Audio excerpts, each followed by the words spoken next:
Kalian tentunya udah tahu kan guys berita ini. Ini terjadinya secara acak dan di waktu-waktu yang tidak sama gitu guys. Itu tipikal terbakar yang terbakar bukan meledak gitu. Bukan meledak tapi nyala sendiri.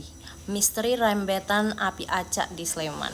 Aku mau menekankan ya guys bahwa statement yang aku sampaikan ini semuanya bukan berdasarkan asumsi pribadi aku, tapi berdasarkan hal-hal yang aku baca dan berita-berita yang beredar, oke? Jadi ini teori dari para ahli. Aku cuman bacain.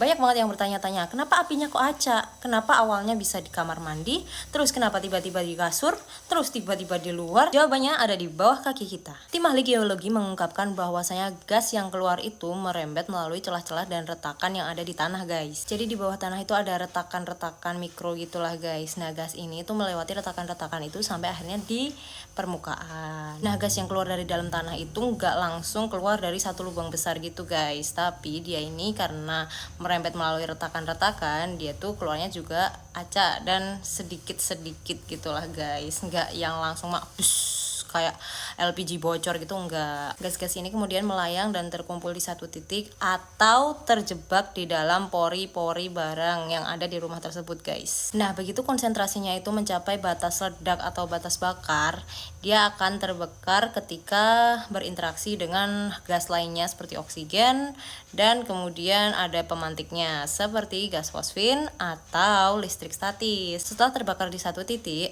gas di area tersebut kan habis nih. Nah, dia yang lain-lain muncul ini, gas-gas yang lain muncul ini terakumulasi di tempat-tempat lainnya juga kan guys. Makanya yang meledak di area acak. Nah, emangnya gas bisa terjebak? Bisa guys. Gas hidrogen itu sifatnya ringan dan suka bersembunyi di pori-pori guys, apalagi di benda-benda lembab.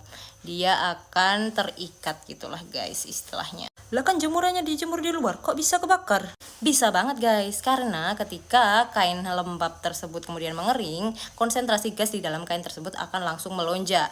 Dengan adanya listrik statis sedikit saja akan membuat dia terbakar. Ini kan gas, kenapa kok nggak meledak kayak LPG bocor? Di sini kunci sainsnya guys. Ledakan gas hanya bisa terjadi ketika dia berada di ruangan kedap dan tekanan tinggi. Sementara di kasus Seigan Sleman, gas hidrogennya itu merembet dengan perlahan dan juga tekanan yang rendah. Makanya ketika gas yang menumpuk di pori-pori tersebut sudah mencapai batas bakar, dia akan terbakar ketika ada reaksi dengan oksigen dan juga ada listrik statis gitu.